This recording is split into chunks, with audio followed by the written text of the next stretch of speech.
وعلى آلہ وصحبہ اجمعین۔ کسی بھی چیز کا وجود خود بخود نہیں ہوا ہے اور نہ ہی یہ خود اپنے آپ کو پیدا کرنے والے ہیں، بلکہ ساری کائنات کو بنانے والا اور آسمان و زمین اور ان میں موجود چیزوں کو پیدا کرنے والا اللہ تعالیٰ ہی ہے۔ اللہ تعالیٰ ہی ہر ایک چیز کا خالق ہے۔ اللہ تعالیٰ کا ارشاد ہے، اللہ خالق کل شیء، اللہ ہر چیز کا پیدا کرنے والا ہے۔ سورہ الزمر آیت نمبر 62۔ آسمان و زمین کو انسانوں نے نہیں بنایا ہے اور نہ ہی یہ خود سے پیدا ہوئے ہیں۔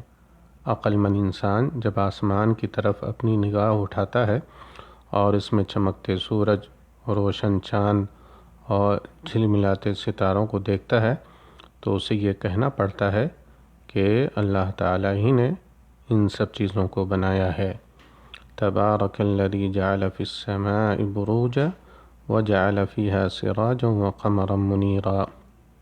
بابرکت ہے وہ جس نے آسمان میں برج بنائے اور اس میں آفتاب بنایا اور منور مہتاب بھی۔ سورہ الفرقان آیت نمبر 61۔ هو الذی جعل الشمس ضیاء والقمر نورا وقدرہ منازل لتعلموا عدد السنین والحساب۔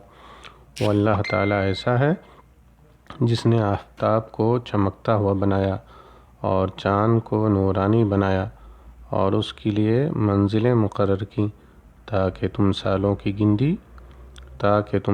کی گنتی اور حساب معلوم کر لیا کرو۔ سورہ یونس آیت نمبر 5۔ فالق الاصباح وجعل اللیل سکنا والشمس والقمر حسبانا ذلک تقدیر العزیز العلیم۔ وہ صبح کا نکالنے والا ہے اور اس نے رات کو راحت کی چیز بنایا ہے اور سورج اور چاند کو حساب سے رکھا ہے۔ یہ ٹھہرائی بات ہے ایسی ذات کی جو کہ قادر ہے، بڑے علم والا ہے۔ سورہ الانعام آیت نمبر 96۔ واللہ تعالی اعلم۔ والسلام علیکم ورحمۃ اللہ وبرکاتہ۔